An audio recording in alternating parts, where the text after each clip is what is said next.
అలాగే నా పరమైతే ఒకటి మై ఛానల్ ప్రకారం మన ఛానల్ సబ్స్క్రైబ్ చేసుకోకపోతే ఇప్పుడు సబ్స్క్రైబ్ చేసుకోండి, పక్కనే ఉన్న బెల్ ఐకాన్ క్లిక్ చేసి ఆల్లో పెట్టుకోండి. నా ఫర్దర్స్ మిస్ అవ్వకుండా చూడొచ్చు. చాలా మంది చూస్తున్నారు కానీ సబ్స్క్రైబ్ చేసుకోవట్లా. So please try to subscribe and click the bell icon also.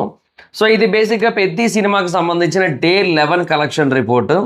And దీని తర్వాత మళ్ళీ ఇంకా కేవలం మనం క్లోజింగ్ కలెక్షన్స్ మాత్రమే మాట్లాడుకుంటాం. సో మోస్ట్లీ రేపటికి కానీ ఎల్లుండికి కానీ 400 మార్క్ అయితే టచ్ అయిపోద్ది. రేపు అయిపోయే ఛాన్సులు ఉన్నాయి, బట్ ఇట్ డిపెండ్స్. అంటే లైక్ ఇప్పుడు 7 crore వస్తే సరిపోద్ది 400 టచ్ అవ్వడానికి. బట్ మరీ సెకండ్ వీక్ డే కదా, ఇంకా అందువల్ల కొంచెం క్వశ్చన్ మార్క్ ఉందన్నమాట. చూద్దాం ఏంటనేది. సో ఫస్ట్ ఆఫ్ ఆల్ వీళ్ళైతే అఫీషియల్ రిపోర్ట్ అయితే ఇచ్చారు. ట్విస్ట్ ఏంటంటే నేను దానికి ముందే నేను అనుకున్నా ఏమని, అంటే ఒక నెంబర్ నేను మైండ్లో ఆల్రెడీ అనుకున్నాను, ట్రేడ్ అదంతా చెక్ చేసుకున్నాను. సో ఓన్లీ ప్రొడ్యూసర్ నెంబర్ మనకు ఐడియా లేదు, బట్ ట్రేడ్ని ప్రొడ్యూసర్ నెంబర్ని బ్యాలెన్స్ చేస్తూ ఒక నెంబర్ అనుకున్నాను. ఆ నెంబర్ కంటే 2 కోట్లు తక్కువ వేశారు వీళ్ళు.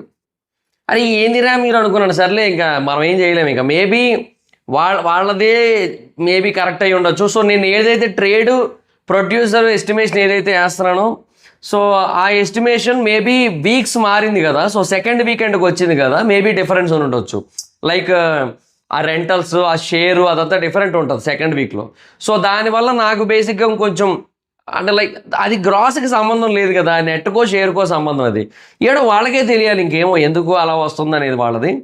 అంటే ఎప్పుడూ కూడా ట్రేడ్ నెంబర్ బేసిక్గా ప్రొడ్యూసర్ నెంబర్ కంటే తక్కువ ఉండడం చూసాం, కానీ ఫస్ట్ టైం అనుకుంటా ట్రేడ్ నెంబర్ బేసిక్గా ప్రొడ్యూసర్ నెంబర్ కంటే ఎక్కువ ఉంది.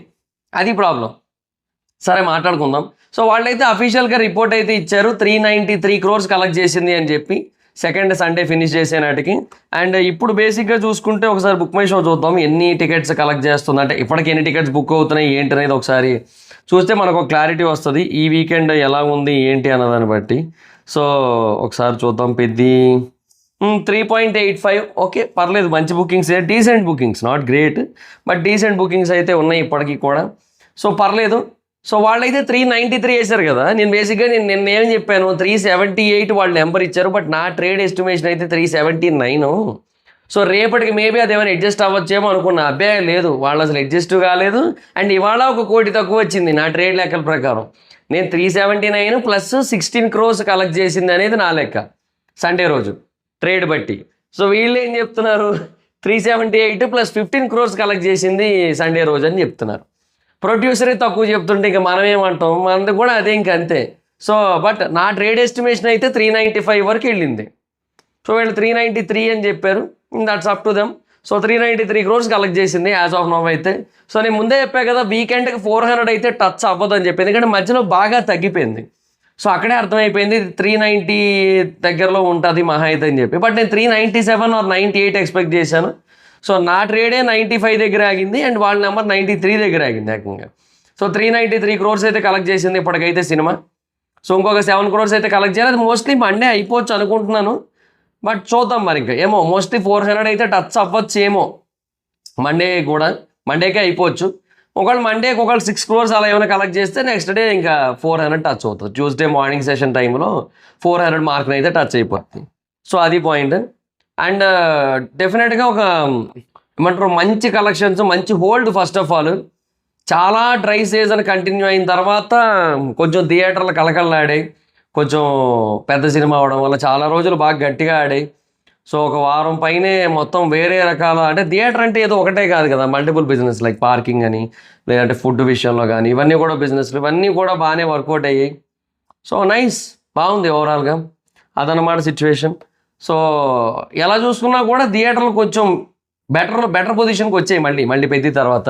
మళ్ళీ ఇంకెప్పుడు వస్తాయో తెలియదు, ఎందుకంటే సినిమాలన్నీ పోస్ట్ పోన్ అవుతున్నాయి. ఇంకా అది ఏందో ఏం చెప్పలేము మరి ఇంకా. సో అది సాయంత్రం ఒక వీడియో చేస్తా, why Indian film industry became postpone film industry అని చెప్పి మాట్లాడుకుందాం దాని గురించి. సో ఫస్ట్ ఆఫ్ ఆల్ దీని గురించి మాట్లాడదాం, నెట్ ఎలా కలెక్ట్ చేసింది ఏంటి అనేది చూసుకుందాం ఒకసారి. సో బేసిక్గా తెలుగు నెట్ బాగా ఇంప్రూవ్ అయింది. అండ్ అరౌండ్ 8 crore పైనే కలెక్ట్ చేసింది తెలుగు నెట్. సో మంచి నెంబర్సే పెట్టింది తెలుగులో. సో బాగానే ఉంది ఓవరాల్గా యాజ్ ఆఫ్ నవ్ అయితే మటుకు మంచి డీసెంట్ నెంబర్సే. ఐ థింక్ అరౌండ్ 200 దాటిపోయింది నెట్, తెలుగు నెట్ అయితే, ఆర్ లేదా 200 దగ్గరలో ఉంటుంది. నేను ఇప్పుడు ఓవరాల్గా క్యాలిక్యులేట్ చేయలేదు, కానీ అంటే అన్నీ నోట్ చేసుకోవాలి ప్రతిదీ. ఇంకా అది నోట్ చేసుకోలేదు, ఏ రోజు ఎంత వచ్చిందని చేయలేదు నేను. అది చేసి ఉంటే కొంచెం ఐడియా వచ్చారు, బట్ చేయలే ప్రస్తుతానికి. సరే మేబీ ఒక అరౌండ్ 180 దాటేసి ఉంటుంది తెలుగు నెట్ అయితే పక్కాగా. 180 కూడా 190 దగ్గరలో ఉండుంటుంది. 190 దగ్గరలో కానీ 190 దాటేసి కానీ ఉండుంటుంది. ఇంకా తర్వాత తెలుగు వెర్షన్ అయితే బాగానే జంప్ వచ్చింది. సో సండే కాబట్టి డెఫినెట్గా మంచి బూస్టప్ అయితే వచ్చింది. అండ్ హిందీ కూడా బేసిక్గా 1.4 crore నెట్ వచ్చింది. ఆక్యుపెన్సీ బాగుంది. హిందీ కూడా 24% ఉంది, తెలుగు ఏమో 45% ఉంది. అండ్ హిందీది ఒక 100 షోల దాకా మళ్ళీ పెంచారు కూడా. సో అందువల్ల ఏంటంటే ఓవరాల్గా నైస్, పర్లా ఓ మాదిరిగా బాగానే వచ్చింది హిందీ కలెక్షన్ అదంతా కూడా. సో ఇంకా కన్నడ తమిళ అయితే సేమ్ నిన్నట్లాగే వచ్చింది, పెద్ద ఏం లేదు. బట్ ఓవరాల్గా అయితే మటుకు డీసెంట్ నెంబర్సే, పర్లేదు, not bad. So Telugu improve అవుతుంది కాబట్టి అంతా బాగానే ఉంది. బట్ ఇప్పుడు మళ్ళీ నెక్స్ట్ ఈ మండే రోజు ఎంత హోల్డ్ చేస్తుంది తెలుగు అనేది చూడాలి. సో ఒక 3-4 crore నెట్ హోల్డ్ చేస్తే బాగానే ఉంటుంది. బట్ నాకు తెలిసి అంత హోల్డ్ చేయదని అనుకుంటున్నాను నేను. అంటే బేస్డ్ ఆన్ బుకింగ్స్ కూడా మనకు అదే అనిపిస్తుంది. And at the same time ఆ సెకండ్ మండే కదా, సో అంత ఈజీ కాదు హోల్డ్ చేయడం అనేది. So okay, nice. As of now అయితే మటుకు బాగుంది. అండ్ ఓవర్సీస్ కూడా చూసుకుంటే ఇప్పటివరకు అరౌండ్ ఒక 54 crore దాకానో 53.5 crore దాకానో కలెక్ట్ చేసింది. సో ఓకే, మంచి నెంబర్సే. కాకపోతే బ్రేక్ ఈవెన్కి మటుకు కొంచెం దూరంలోనే ఉంది. బ్రేక్ ఈవెన్ సమ్హౌ అరౌండ్ ఎంతో ఎంతో చెప్పారు. మొత్తం ఓవర్సీస్ అంతా కలిపి 9 million అనుకుంటా.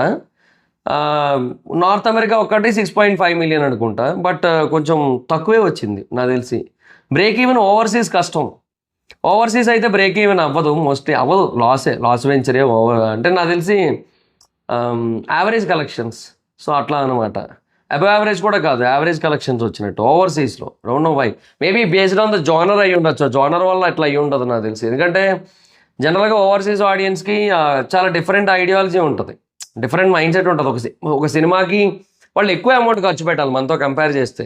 అంటే because of the theatres, the features, everything అక్కడ ఉండేవి ఏవైతే ఉంటాయో XD ఇవన్నీ కూడా, అంటే ఈ PLF ఇవన్నీ ఏవైతే ఉంటాయో అవన్నీ కూడా కొంచెం డిఫరెంట్గా ఉంటాయి. సో వాళ్ళు కొంచెం ఎక్కువ ప్రైసింగ్ ఉంటుంది అక్కడ. సో అంత అమౌంట్ ఖర్చు పెట్టడానికి వాళ్ళు ఏంటంటే కొన్ని జోనర్స్ చూస్ చేసుకుంటారు. సో దాని బేసిస్ మీద ఉంటుంది అనమాట. సో కల్కి గురించి కూడా అందుకే మొత్తం బయట నడుస్తోంది. కల్కి బేసిక్గా నార్త్ అమెరికాలో హైయెస్ట్ ఫుట్ ఫాల్స్ రికార్డ్ చేసిన తెలుగు సినిమా. 5,85,000 ఫుట్ ఫాల్స్ వచ్చినాయి దానికి. దట్ ఈస్ ఫెంటాస్టిక్ అసలు. అది నెంబర్ 1. బాహుబలి 2 కూడా లేదు, సెకండ్ ప్లేస్లో ఉంది బాహుబలి 2. 5,15,000 ఎంతో ఫుట్ ఫాల్స్. సో ఆ లెవెల్లో కొట్టింది. కాబట్టి దాని గురించి ఒక సెపరేట్ వీడియో చేస్తా, రేపు చేస్తా, రేపు మార్నింగ్ చేస్తా. ఇప్పుడు ఈవినింగ్ అయితే పోస్ట్ పోన్, లేదంటే ఈవినింగ్ ఇది పెట్టేస్తా, పోస్ట్ పోన్ ఇండస్ట్రీ రేపు పెడతా లేండి, అది బెస్ట్ ఆప్షన్. సో అది ఆ లెవెల్లో ఉంది. సో ఓవర్సీస్ కొంచెం ఇబ్బంది. అండ్ ఓవరాల్గా బ్రేక్ ఈవెన్కి అయితే మటుకు ఇది ఇంకెంత కలెక్ట్ చేయాలి, అరౌండ్ ఇదొక 7, అదొక 47, 54 crores అయితే కలెక్ట్ చేయాల్సి ఉంటుంది ఇంకా బ్రేక్ ఈవెన్ అవ్వడానికి. అంటే ఓవరాల్ బ్రేక్ ఈవెన్, అది కూడా అన్ని జోన్స్లోని బ్రేక్ ఈవెన్ అయితే అవ్వదు. కేరళ లాస్ వెంచరే, ఆల్రెడీ థియేటర్లు కూడా తీశారు కంప్లీట్గా. కేరళ లాసే, అంటే తెలుగు ఉంచుంటారు, మలయాళం తీశారు. కేరళ లాసే, మిగతాది కూడా కొంచెం అంతంత మాత్రం. హిందీ కూడా ఎక్స్పెక్ట్ చేసినంత అయితే రాలే. సో తెలుగు ఒక్క దగ్గరే మటుకు మంచి బ్రేక్ ఈవెన్ ఉంది. అది కూడా అన్ని సెంటర్స్లో అయ్యిందని చెప్పలేము మనం, అది మరి పరిస్థితి. సో బట్ ఓవరాల్గా కొన్ని సెంటర్స్లో బాగా ఎక్స్ట్రాడినరీగా పర్ఫామ్ చేయడం, సో అక్కడ నుంచి బేసిక్గా ప్రొడ్యూసర్ కొంచెం బెటర్గా ప్రాఫిట్స్ రావడం, సో వాటిని వేరే దగ్గర అడ్జస్ట్ చేయడం, ఇట్లాంటివన్నీ జరుగుతాయి. సో ఓవరాల్గా బ్రేక్ ఈవెన్ అయితే అయిపోద్ది. కాకపోతే జోన్స్ని బట్టి, సెంటర్స్ని బట్టి కొన్ని చోట్ల లాస్ అయితే ఉంటుంది అనమాట. సో దాన్ని వీళ్ళు ఎట్లా కవర్ చేసుకుంటారో, ఎట్లా మేనేజ్ చేసుకుంటారో, ముందు ఎలా మాట్లాడుకున్నారో, టర్మ్స్ అండ్ కండిషన్స్ అవన్నిటిని బట్టి డిపెండ్స్. సో ఎంత రిటర్న్ ఇస్తారు ఏంటి అనేది, సో ప్రొడ్యూసర్కి ఎంత మిగులుతుంది, అండ్ యూనో ఓటీటీ రైట్స్ ఎంత అమ్మారు. బేసిక్గా 4 weeks విండో ఓటీటీ రైట్స్, దాన్ని బట్టి కొంచెం బెటర్గానే వచ్చి ఉండొచ్చు. శాటిలైట్ రైట్స్ ఎవరికి అమ్మారు, అండ్ మ్యూజికల్ రైట్స్ ఎంత వచ్చినాయో మనకు తెలీదు. బట్ ఓవరాల్గా ఇట్స్ ఎ డీసెంట్ ప్రాఫిటబుల్ సినిమానే ఒక రకంగా. మరీ అద్దరిపోయి ప్రాఫిట్స్ వచ్చిందని నేను చెప్పను, కానీ డీసెంట్ ప్రాఫిట్ సినిమా అంతే. సో అదనమాట situation. But somehow break even అయితే అచీవ్ అయిపోద్ది, ఓవరాల్ బ్రేక్ ఈవెన్, అదైతే పాయింట్. సో 447 అయితే కలెక్ట్ చేసేస్తుంది, అది పక్కా. అది కానీ సినిమాలు రిలీజ్ అయినా కూడా కొన్ని థియేటర్స్ అయితే ఉంటాయి. ఇప్పుడు తెలుగులో ప్రజెంట్ 2,436 షోస్ అయితే ఉన్నాయి అరౌండ్. సో నైస్, పర్లా. నిన్న ఎంత ఉన్నాయి చూద్దాం ఆగండి. డే 10కి 2,329 ఉన్నాయి. సో కొంచెం షోస్ పెరిగాయి కూడా కదా. సో ఒక 100 షోలు పైన పెరిగాయి సండే రోజుకి. ఇప్పుడు మళ్ళీ తగ్గినా కూడా ఒక వీకెండ్, అదే వీక్ డే వచ్చింది కదా అని చెప్పి కొంచెం తగ్గినా కూడా దట్స్ ఫైన్. ఓవరాల్గా అది ఓకే, నో ఇష్యూస్, దాని నుంచి పెద్ద ప్రాబ్లం ఏమి ఉండదు. సో మినిమల్ కలెక్షన్స్ అయితే ఉంటాయి. ఇంకా అప్పుడు బేసిక్గా ప్రొడ్యూసర్కి మిగిలేది ఎక్కువ ఉంటుంది. ఎందుకంటే బేసిక్గా ఎక్కువ థియేటర్లో ఎక్కువ రెంట్లు అక్కర్లేదు కదా, అందుకనమాట. సో అందుకే బేసిక్గా సింగిల్ స్క్రీన్స్ వాళ్ళందరూ కూడా గొడవలు పర్సంటేజ్ బేసిస్ మీద అయితే సినిమా ఉంచుతున్నారు, లేదంటే పీకేస్తున్నారు రెంటల్ సిస్టమ్ అవడం వల్ల. రెండో వారం రెంటల్ సిస్టమ్ కాకుండా 50-50 కదా. సో కొంతమంది రెండో వారం కూడా రెంటల్ కావాలంటుంటే ఒప్పుకోవట్లేదు వీళ్ళు ప్రొడ్యూసర్స్, ఎందుకంటే మరి అప్పుడు మిగిలేదు ఉండట్లేదు అని చెప్పి అట్లా అని చెప్పి చెప్తున్నారు అనమాట. సో అది ప్రాబ్లం. సో ఓవరాల్గా ఓకే నైస్, మంచి కలెక్షన్సే వచ్చినాయి అని చెప్పొచ్చు. అది మరి పరిస్థితి. As of now 393 crore collect చేసింది. సో నా గెస్ అయితే నెక్స్ట్ వీకెండ్ నాటికి, నెక్స్ట్ సండే నాటికి ఐఎమ్ ఎక్స్పెక్టింగ్ అరౌండ్ 440 ఆర్ 440 కాదు 435 to 440. సో ఆ నెంబర్స్ అయితే ఎక్స్పెక్ట్ చేస్తాను నేను. సో ఆ తర్వాత ఇంకా లాంగ్ రన్లో 450 మార్క్ అయితే టచ్ అవుతుంది మోస్ట్లీ. యా అంతే నాకు తెలిసి. సో అది మరి సిచ్యువేషన్. సో మీ ఒపీనియన్ ఏంటి పెద్ద సినిమా ఇప్పటివరకు కలెక్ట్ చేసిన దాని మీద, అండ్ ఫ్యూచర్ ఎక్స్పెక్టేషన్స్ ఏంటి? లాంగ్ రన్ ఎంతవరకు ఉండొచ్చు అనుకుంటున్నారు? ఫైనల్ రన్ ఫినిష్ అయ్యే టైంకి నేనైతే ఎక్స్పెక్టింగ్ 450 అబోవ్, 450 నుంచి 460 ఆ రేంజ్లో ఉంటుంది. మేబీ 460 దాటొచ్చు కూడా అన్న ఫీలింగ్ అయితే ఉంది. సో లెట్స్ మీ అభిప్రాయం ఏంటో చెప్పండి. వీడియో మీకు నచ్చితే లైక్ చేసి వీడియోని షేర్ చేయనప్పుడు కారణం మన ఛానల్ సబ్స్క్రైబ్ చేసుకోకపోతే ఇప్పుడే సబ్స్క్రైబ్ చేసుకోండి. పక్కనే ఉన్న బెల్ ఐకాన్ ఆల్లో పెట్టుకోండి. నా ఫాదర్స్ మిస్ అవ్వకుండా చూడొచ్చు. చాలా మంది చూస్తారు కానీ సబ్స్క్రైబ్ చేసుకోవట్లా.